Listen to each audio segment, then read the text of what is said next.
handicapped, either physically or even mentally. A child is not suffering. Parents are suffering, isn't it? A child is incapable, but not suffering. Have you noticed this?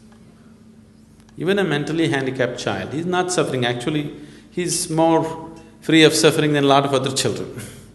But parents are suffering because their child is not like somebody else's child. It's a parent who is suffering because the parent knows the consequence of this child living in the society. He doesn't have certain capabilities, what will happen to him tomorrow. With these concerns, the parent is suffering. Isn't it so? The child is not suffering. The child is incapable. Handicapped means just that. Handicapped, the word itself says that. So, a handicap has come. Why? A certain manufacturing defect, that's what you're talking about, isn't it? All this may sound very brutal to you, the way I'm talking. It's very brutal. But I didn't create this brutality. Life is like this, isn't it? Yes? Your creator is brutal, I'm only explaining his brutality. I'm bringing clarity to his brutality. I did not create this brutality, isn't it? Yes or no? Yes. Somebody is born with half a brain, I didn't create it.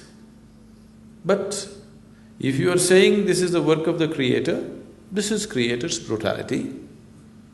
Either you see it the way it is and see what we can do out of it, or you don't see it.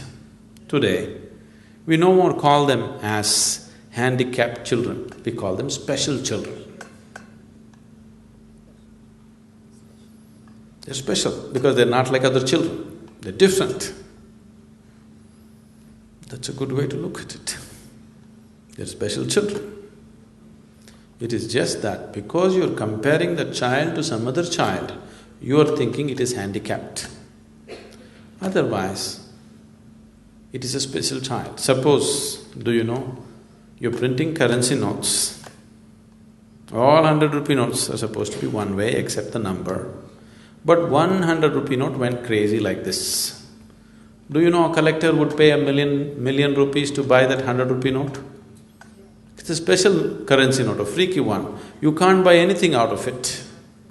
But still it is a special currency note. This is just like this. A child, something has gone, not the way it should go normally, it's gone some other way. You don't have to make everything into your suffering, that's what I'm saying. People who have normal children, who have all their limbs and everything in place, are they not suffering? Because the child is not listening to what you think they should do, you will suffer, isn't it? So your suffering has nothing to do with the handicap, nothing to do with well-being. Your suffering is just that if anything happens that you think should not happen, you will suffer.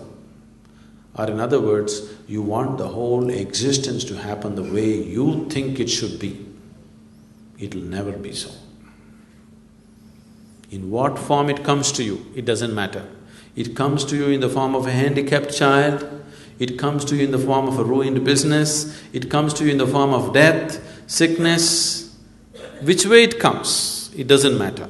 But your demand is just this: existence should happen according to your will. It will not happen that way. Then what do you do if it doesn't? How do you deal with it if it doesn't go according to your will? If the whole existence goes according to your will… It doesn't go according to your will. No, suppose it goes according to your will. Your own existence. Yes. The whole existence goes according to your will, Seema. Where should I go? It should happen according to my will also, isn't it?